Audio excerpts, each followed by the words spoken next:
Hi, I'm Will, and this is the 31 Days of Lifetime, a sort of advent calendar for people who can't decide if they should say realtor, realtor, or realtor.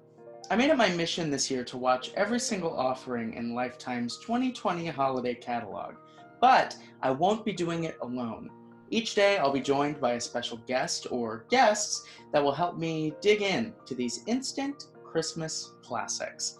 Today, I am joined by the love of my lifetime, Kelsey Skomer. Merry Christmas, Will. Merry Christmas, Kelsey.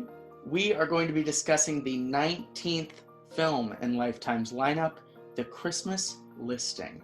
Julia Rogers is an uptight, hardworking realty owner who has lost her Christmas spirit. She will have to spend 5 days at a Christmas inn with her business competitor, Chad Everest, in order to win over the badly needed listing of the Ikson farmstead. While competing to win the listing, Julia and Chad discover that they have more in common than they thought. The Christmas Listing premiered on November 30th, and it stars Lexi Giovanoli and Travis Burns. Why did you choose this title? I sent you a list with all the titles. Why is this the one that drew you in? Yeah, I looked up brief synopses of the movies, I won't lie, and I was very intrigued to see how realty was going to be the focus of this film. That was the one that made the least sense to me, so I figured, why not? And I would say it actually was the focus of this film. Oh, 100% it was the focus of this film. A lot of the time, it's like, this is a movie about whatever, a car collector. But is it really? No, it's just a Christmas romance. But they really managed to bring it in on all levels, not even just the main characters. Like Jenna, Julia's sister, is also deep into realty. And their house is going to be foreclosed. So that also ties in. It's never clear what house they're talking about. It's never clear how you're supposed to pronounce that word. Correct. Realtor. It was frustrating Who really because knows? It's like I get, different characters saying it different ways. It's frustrating, but I get that. What I don't get was the fact that Julia, our main character, said it, I think, 3 different ways throughout the movie. I didn't even notice that. That was frustrating gosh. to me. So on that note, we've got our 2 leads. We've got Chad Everest, which is, I think, the worst name that's been in one of these movies. Maybe ever, but definitely in the movies I've watched this year.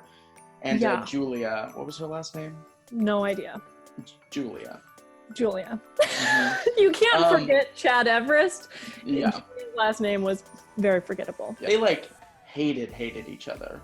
They set up the hate, I think, too well. You can't have him walk into a kitchen and be rude to her. Not even just, he's kind of annoying. It's like he was outright rude. Oh yeah, he was mean. And I literally wrote a note, there's no chance I end up liking this guy. So did that remain true? I think it did. Even at the end, I was like, it just didn't come together for me. By the end, I was like, are they gonna wrap this up in 12 minutes? Yeah. I don't think so. They had some likable moments for him, but I felt like the fact that his last, their kiss was her being like, no. And when he had mistletoe, I was like, ugh.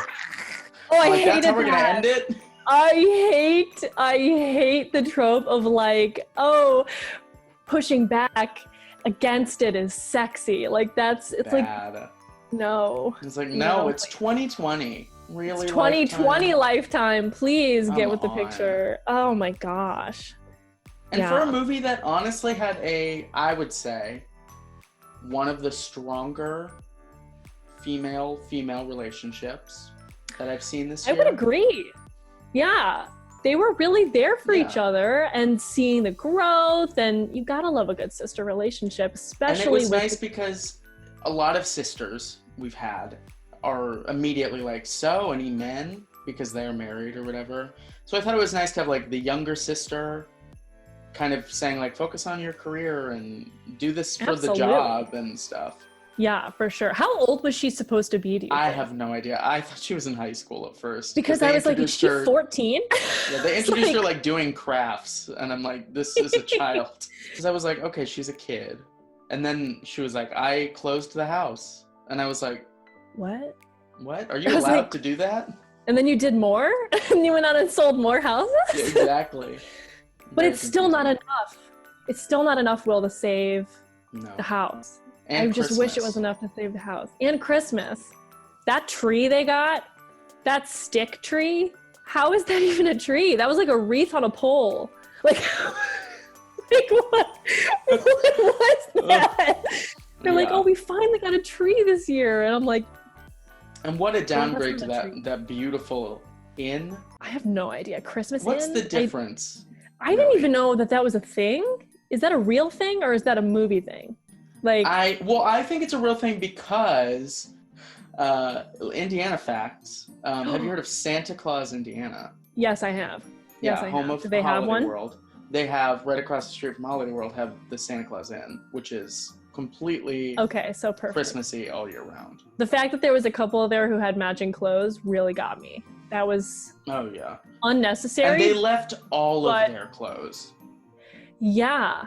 All of their like enough clothes for multiple days. Like some sweaters or whatever, but it's like here's like a full week's worth of 3 outfits a day. Yeah. And like all the events and like the montages were horrible. Like none of those people making snowmen had ever made a snowman before in their life. This was like classic using a montage to show that they're getting closer. But the thing is, a lot of those montages that do that successfully are long. They're like, not like a long montage, but a long period of time. It's like, oh, it's a couple weeks, and they're like, not like an hour and a half. And this, it's like, okay, let's do this very short activity together. Yeah, and like when they were making the cookies, I was like, you guys still hate each other. But you're like, I can see in the corner of the shot, like you're laughing and like smiling. And well, that was his first wistful glance at the end of that montage. The first wistful glance, yes. That one, and the one that really stuck with me was when they come out in the match. She comes out of the bathroom in the matching pajamas, and he goes like into the bathroom and like turns back, and he's like, and I'm like, what? You don't know each other at all, but you hate each other. Oh yeah. Yeah, I just keep thinking about, too, the other thing in the inn that really just was, like, classic, in my head, of course, Lifetime Christmas movie, is, like, she goes to put the angel on the tree, and she's like, oh, no, the banister is this high. Like, she is fine. She has and to try to comes fall. up behind her, and, like, it was not, like, to help her. It was not to, like, get close to her. It was, like, bad prom photo. And on a staircase too. I know. I was like, she's fine, dude. That banister is like 2/3 of her height.